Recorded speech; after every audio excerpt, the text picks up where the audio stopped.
These Eccles cakes are absolutely delicious and very easy to put together. So we're going to start with our mixed fruit. I'm just going to put it into a bowl and put it to the side for a second. Then we're going to put our butter and brown sugar into a saucepan on a high heat to melt it down and blend it together. So when it starts to bubble like this, we're going to add our spices.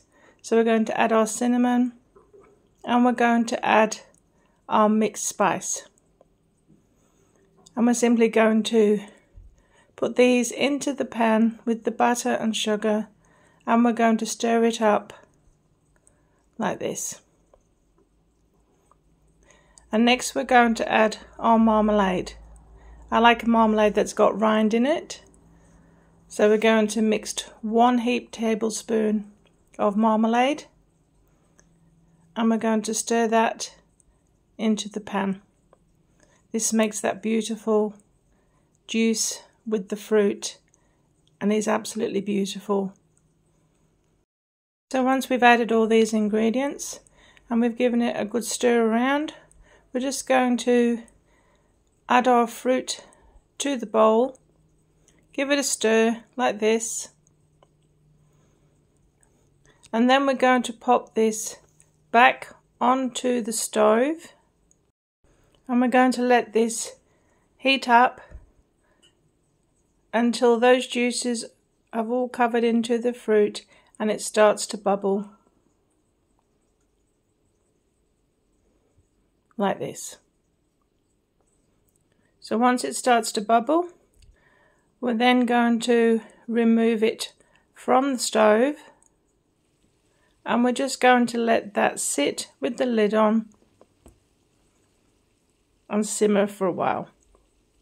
Now you can make this the day before and leave that in the fridge, or you leave it for about an hour so that it all mixes together. Then we're going to get our pastry. I've got this large pastry cutter because my husband likes big Eccles cakes. And I'm simply going to punch 4 of these discs out of that pastry like this. Next we're going to get a slither of butter and we're going to melt that down, and this is going to be to put our pastry together and for the tops for the glaze. So here's our fruit that's been sitting for about an hour now, so it's all mixed together beautifully. And then we're just going to get our pastry. I'm just going to redo those discs because it's kind of melted together with the heat a little bit.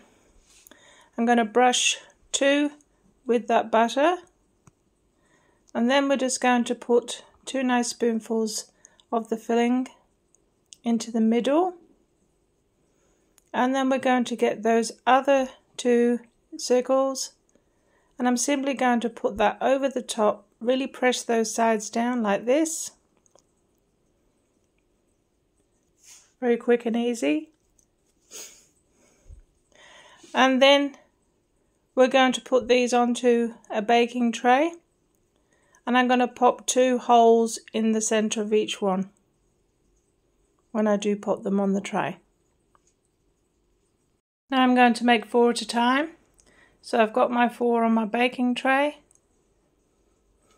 and I'm simply going to pierce 2 air holes in the top of each one like this. And then we're going to get that butter and we're going to brush that all over the top. And then we're simply going to get our sugar, and we're just going to sprinkle a little bit of sugar over the top of each one like this. And that's it. Then we're just going to pop these into the oven, and we're going to cook them at 200 degrees preheated oven until they're puffed up and golden brown. So I did use the excess of the pastry and put it all together to get those extra Eccles, which gave me 8 out of 3 sheets, but you can use just 4 sheets if you like. And here they are. Look at these. Absolutely beautiful, and the filling tastes absolutely amazing. So we'll just pick one up so you can see how light and crispy they are. Those are very delicious, very quick, very easy and very tasty. I do hope you try them.